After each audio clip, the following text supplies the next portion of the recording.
pessoal, estamos começando mais um Foco na História aqui na HDTV Hugo Delão Channel. Pessoal, vamos começar hoje a falar um episódio de número 3 sobre as influências do século XX no século XXI. Bem, gente, o século XXI começou aí por volta do ano de 2000 até os dias atuais, 2024. Por mais que ele seja breve, mas ele tem ainda uma grande história nesses 24 anos. Contudo, a maioria das histórias dos acontecimentos que estão acontecendo de 2000 até 2024, nota-se que esses eventos estão interligados com os acontecimentos principais do século XXI, do século XX, perdão. Pois bem, o século XX ele foi marcado por vários eventos e episódios.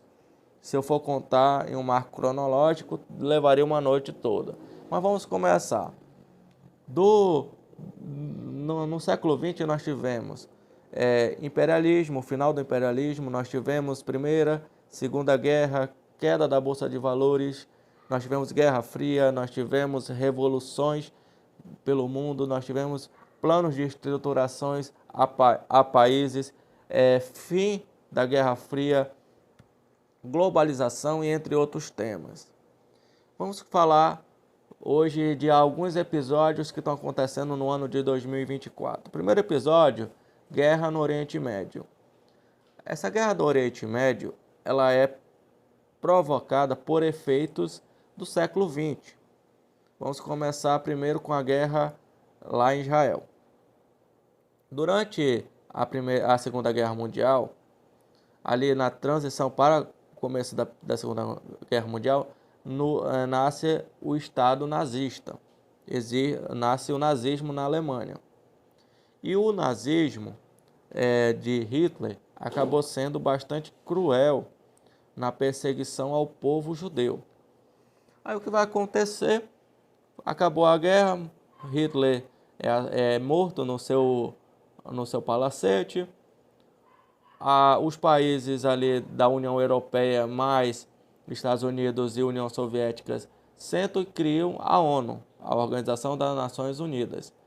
E fala o seguinte, bem, o que nós vamos fazer sobre a questão desse povo judeu que foi morto lá na Alemanha? Foram mais de 3 milhões de judeus mortos. Vamos criar um Estado-nação para esse povo. E cria um Estado de Israel. Tá, beleza. Isso é uma compensação histórica, tudo mais ao povo de Israel, né? Que é o povo judeu que ao longo da história sofreu aí diversas perseguições. Lá desde o Egito Antigo até os dias aquela data. Contudo, a ONU não soube planejar aonde que seria esse Estado de Israel. Simplesmente só pegaram as informações que tinham históricas e botaram no Estado da Palestina, que já era um Estado quase que independente. Era uma região ali pertencente ao povo muçulmano. O que vem acontecer depois disso criou o Estado de Israel, criou uma nação para o povo judeu, começou aí os primeiros conflitos religiosos. Pessoas da Palestina perguntando, poxa, por que criaram um Estado para o povo judeu e não criaram o meu? E quando a ONU começou a discutir novamente, já pelo final ali da década de 90 e começo do século 21, Israel começou a embargar as decisões da ONU. Os líderes que estavam em Israel começaram a embargar. Não, o Estado da Palestina não pode ser criado porque, pela lógica, os palestinos queriam que a divisão do território de Israel fosse parte da Palestina e parte para Israel. Só que o povo de Israel não quis. No caso, o líder não quis. E com razão, já tinha um território dele definido a fronteira de uma ponta a outra. E começou essa guerra de conflito, nascimentos de grupos considerados terroristas. E começou o conflito, que hoje, nos atuais dias, se pendura essa perseguição do povo de Israel, no caso do Estado de Israel, contra os palestinos. E essa guerra continua ali na região da faixa de Gaza, onde a cada dia tem notícias de um lançamento de um foguete, de um atentado a casas, a famílias, aos povos inocentes. O segundo evento é a guerra na Ucrânia. Essa guerra na Ucrânia, ela está sendo provocada também por um efeito histórico do século XX, que foi o nascimento da União Soviética. A União Soviética, breve resumo, nasce ali em 1917. A Rússia sai da Primeira Guerra e para passar pelo processo de revolução, e nasce a União das Repúblicas Socialistas Soviéticas. Beleza. O que significou essa União da República Socialista Soviética? A união de praticamente todos os países ao redor ali no território russo. Então, Rússia, Ucrânia, Bielorrússia vão se unir e criar essa URSS, União Soviética. Beleza. Durante muito tempo, a União Soviética vai lutar aí a Segunda Guerra Mundial, vai se unir com os Estados Unidos para derrotar o nazismo e o fascismo. Quando chega em 1945, depois que as bombas são lançadas, em 46 a criação da ONU, União Soviética e os Estados Unidos, socialismo e capitalismo dividem o mundo. E aí começa essa briga mundial. Só que no ano de 1989, a União Soviética começa a entrar no seu fim, com as políticas do Mikhail Gorbachev, que é a Glasnost e a Perestroika, que foram a liberdade política e a liberdade econômica dentro da União Soviética. Quando ele faz isso, dessa liberdade política e econômica, praticamente ele está decretando o fim da União Soviética. E quando ele decreta o fim, países como Ucrânia, Bielorrússia, Hungria, Polônia, começam a decretar a sua independência. Quando começa a decretar suas independências, começou a nascer esses Estados-nações que já estavam agregados, vão renascer de novo. Beleza, Ucrânia começa a viver sua política independente, Tchecoslováquia vai se desmembrar, Iugoslávia vai acabar e vai se dividindo em 6 países, a Sérvia vai se dividir em Sérvia e Montenegro, a Hungria, o Império Austro-Húngaro também. Então essas regiões que pertenciam à União Soviética acabam se tornando pequenos países ali na região do leste europeu. Tá. Durante também a Guerra Fria, vai se estruturar a União Europeia, que seria a união dos países europeus para unificar a sua política, no caso, economias, fronteiras. Então, todos esses países que fazem parte da União Europeia têm o direito de circular entre si. Então, qualquer pessoa que está na zona do euro pode circular, só apresentar a identidade. Beleza. Os países ali do leste europeu, já sabendo dessa União Europeia, começam a participar dos acordos. E aí, recentemente, a Ucrânia, com o Zelensky, começa a querer fechar parceria com a União Europeia. Qual é o problema da Ucrânia participar da União Europeia? Que a Ucrânia faz fronteira com a Rússia. Esse é o grande problema. E aí, quando ele começa a fazer acordos com a União Europeia, ele vai começando a participar dessas reuniões, discussões, e a Rússia vai ficando com ódio, porque no momento que a Ucrânia entrar na União Europeia, ele está dando liberdade que franceses, alemães, ingleses, até os Estados Unidos, que por mais que não participa da União Europeia, fixe um exército dentro do território ucraniano. E a Ucrânia é uma grande região geográfica para o acesso ao território russo. E aí, o que vai acontecer? A Rússia, com medo, Vladimir Putin, que em 95 assume o poder na Rússia, com medo dessa invasão, começa a bombardear a Ucrânia. Para tipo, Zelensky, se você fizer isso, o seu país vai sofrer a consequência daqui da Rússia. E aí começa a invasão dos russos. E essa guerra está pendurando até o perante momento desse vídeo.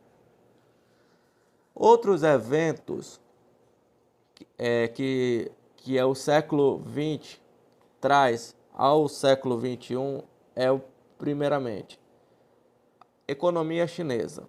A China, até o perante momento desse vídeo, está em constante crescimento. A China no século XX, ela era praticamente uma economia socialista, então ela fazia acordo com a União Soviética. Só que a partir da década de 80, a China, o presidente chinês o primeiro-ministro chinês começou a olhar, a União Soviética está em crise. Então eles começaram assim, nós vamos manter a nossa base socialista no país, mas a gente vai abrir a nossa economia para os mercados externos. No momento que a China começa a abrir o seu mercado para os demais países, Alemanha, França, Inglaterra, até o próprio Estados Unidos, acaba abrindo a sua economia para novas possibilidades dentro do seu território. Só que não vai mudar muito a sua política. Tipo, socialista, divisão é igual ali dos bens para todo mundo. As pessoas que trabalham vão receber os mesmos salários, então vai manter essa economia lá na China desse jeito. Beleza. E a China, depois desse investimento e a entrada desse capital financeiro, começou o seu processo de crescimento. Desde essa abertura, a China começou a crescer. Primeiro, mão de obra em grande quantidade. São 2 bilhões de pessoas que moram na China. Praticamente 1/4 da população mundial mora na China. Então, tem mão de obra o suficiente.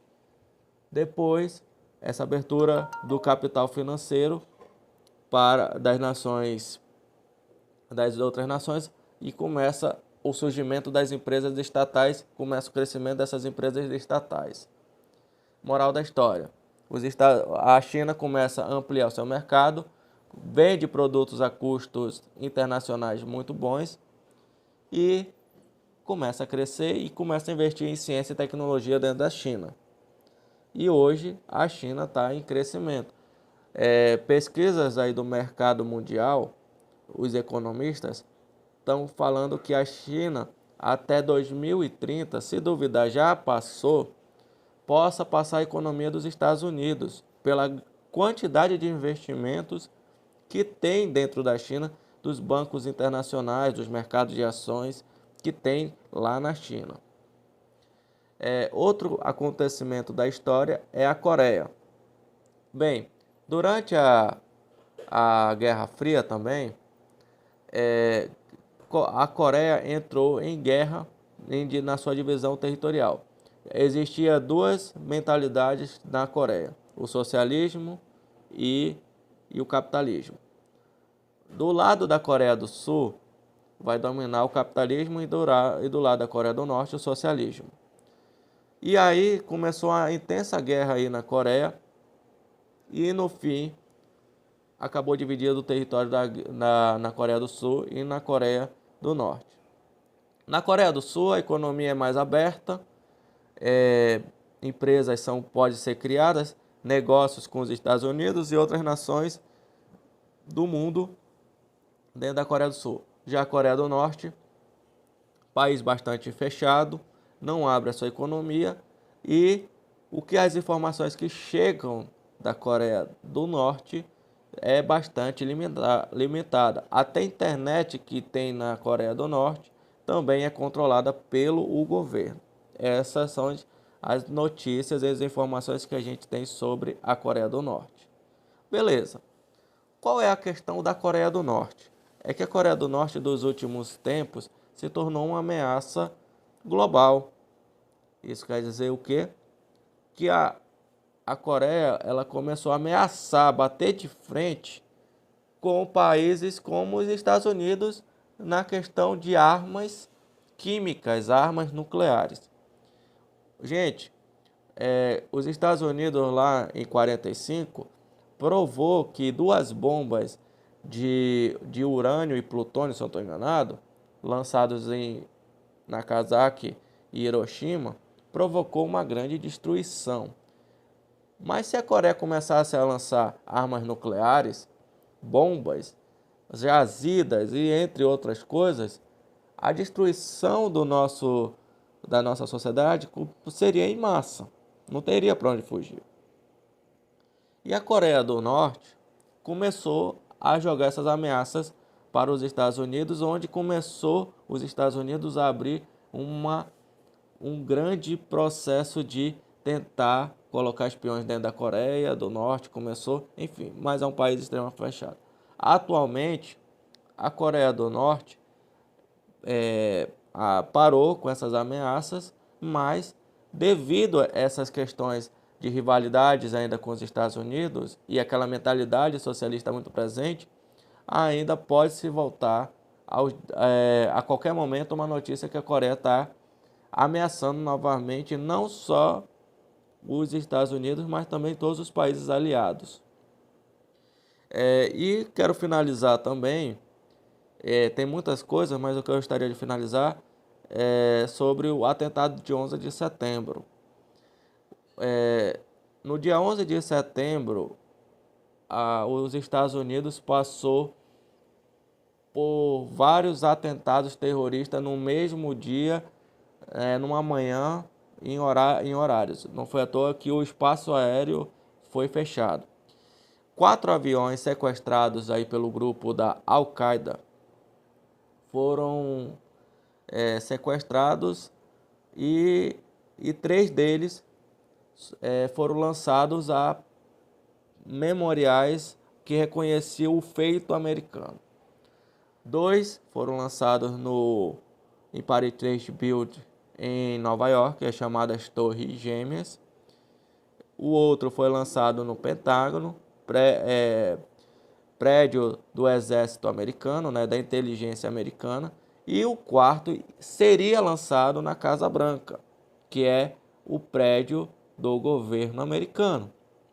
Contudo, esse quarto avião não atingiu as proporções necessárias e acabou caindo nas proximidades ali da Pensilvânia. Beleza. Esse atentado no dia 11 de setembro, que atingiu as duas torres, que são as duas filmagens mais clássicas que o mundo tem quando chega a data do 11 de setembro, o que? É que foram 2 aviões que bateram na Torre Gêmea, um bateu no Pentágono, e quem assumiu esse atentado foi a Al-Qaeda, coordenada pelo Osama Bin Laden. Peraí, mas que o Osama Bin Laden, ele não é um terrorista? Sim. Só que o Osama Bin Laden, só para termos de informação, ele foi um dos líderes que durante a Guerra Fria, ali na região da Arábia Saudita, durante a Guerra do Golfo, foi financiado pelos Estados Unidos dando incentivo de armas, bombas e entre outras coisas mais para controlar a invasão socialista naquela região. A Guerra do Golfo aconteceu ali na década de 70 e essa guerra ela visava proteger aquela região do Oriente Médio das invasões da União Soviética naquela região. Contudo, quando os Estados Unidos começam a financiar os grupos que viviam naquela região como a Al-Qaeda, A Al-Qaeda não tinha sido criada, mas quando ele começa a financiar, esses grupos começam a nascer. Al-Qaeda, Hezbollah, Estado Islâmico, por conta deste investimento que os Estados Unidos fez para não avançar a União Soviética para o Oriente Médio. Beleza. Contudo, quando a União Soviética ela cai, os Estados Unidos se aproveita deste investimento que fez lá e começa a querer explorar aquela região. Vocês sabem que aquela região do Oriente Médio ela é cheia de petróleo. Não é à toa que ali sai milhões e milhões e bilhões de trilhões, quatrilhões de dinheiro por dia, mensais, anuais dali. Então os Estados Unidos começaram a pegar aquele território, começaram a explorar. O senhor Osama Bin Laden começou a notar que o interesse dos Estados Unidos não era somente a proteção da Arábia Saudita, não era somente a proteção dos países islâmicos, não era somente dos países do Oriente Médio. Pelo contrário, havia um investimento, havia o interesse de explorar as riquezas sem ter que pagar os impostos que tem ali naquela região. O que vai acontecer? O Osama, Saddam Hussein vão começar a criar grupos que vão destruir qualquer base norte-americana que existia naquele local. No ano de 2001, uma coisa que os Estados Unidos sempre falava era que ninguém conseguiria entrar nas fronteiras americanas porque nosso território era protegido com o maior sistema de eficiência nacional. O Osama foi lá, pediu um grupo de pessoas, fosse fazer uma viagem e acabou provando que os Estados Unidos não tinham um melhor sistema de defesa aéreo. Podia ter um melhor sistema de defesa territorial, poderia ter suas bases em outros países muito boas, mas aéreo não tinha. E aí o atentado de 11 de setembro foi assumido aí pela Al-Qaeda. Depois disso, o Al-Qaeda, o Estado Islâmico, esses grupos considerados terroristas, eles começaram a sofrer de dezenas de perseguições. Não foi à toa que Saddam Hussein foi morto pelos Estados Unidos. 11 anos depois, Osama Bin Laden, durante o governo Obama, também será preso no seu bunker, será assassinado no seu bunker, quer dizer, será morto no bunker pelo exército americano. E até os dias atuais, nós convivemos ainda com esses grupos terroristas que vêm lá desde a Guerra Fria. E esses grupos terroristas, em boa parte, foram financiados lá atrás pelos Estados Unidos e hoje os Estados Unidos sofrem a consequência desse financiamento, e outros grupos foram financiados pela União Soviética, pela Rússia. Contudo, a maioria desses grupos que são financiados ainda mantém a relação com a Rússia. É o que diz os jornais que a gente lê e as fontes que nós temos nesse momento. É o que nós temos de momento perante momento. E, galera, para finalizar, gostaria de falar o seguinte. O século XX, por mais que ele ficou lá atrás, mas ele ainda influencia muito nos dias atuais. Não tem para onde fugir. Por mais que hoje esse século seja o século da globalização, seja o século da informação, surgimento da tecnologia, avanços na ciência, na saúde, na educação, esse século ele vai ser sempre atormentado pelo século XX. O século XX não tem para onde fugir. O século XX, dos séculos que nós historiadores estudamos, desde do passado, desde a história antiga até os dias atuais, o século XX, ele é o que apresenta mais conteúdos para ser debatido. Segundo os historiadores, por quê? Porque as informações elas eram transmitidas, elas eram locutadas. Lá em 1900, lá quando surgiu a Primeira Guerra Mundial, as informações eram ouvidas pelos rádios e as filmagens que a gente tem da Primeira Guerra Mundial são fotos. Então, quer dizer, a tecnologia começava a surgir. E quando a gente pega todos esses conteúdos atrelados, Primeira Guerra, Segunda Guerra, Guerra Fria, queda da União Soviética, surgimento da União Soviética, queda da União Soviética, revoluções cubanas, revolução, enfim, todos esses acontecimentos do século XX foi por conta desse agregado tecnológico. E com a globalização atualmente, essas informações elas estão muito mais fortes para nós historiadores, que aborda de forma mais fácil o século XX do que os outros séculos, como o século XIX, século XVIII e assim sucessivamente. O que eu quero falar para vocês é que o século XX, por mais que ele não esteja mais esses eventos, ele ainda vai ser presente e ainda vai continuar muito presente. Se não tiver uma mudança das mentalidades da população, os líderes mundiais não ficarem presos a esse passado histórico, ele ainda vai estar muito presente. Pela minha análise, que eu não posso dar uma análise futura, mas vai ser agora, é que a tendência é sempre voltar a manifestar a qualquer momento. Este é o foco na história.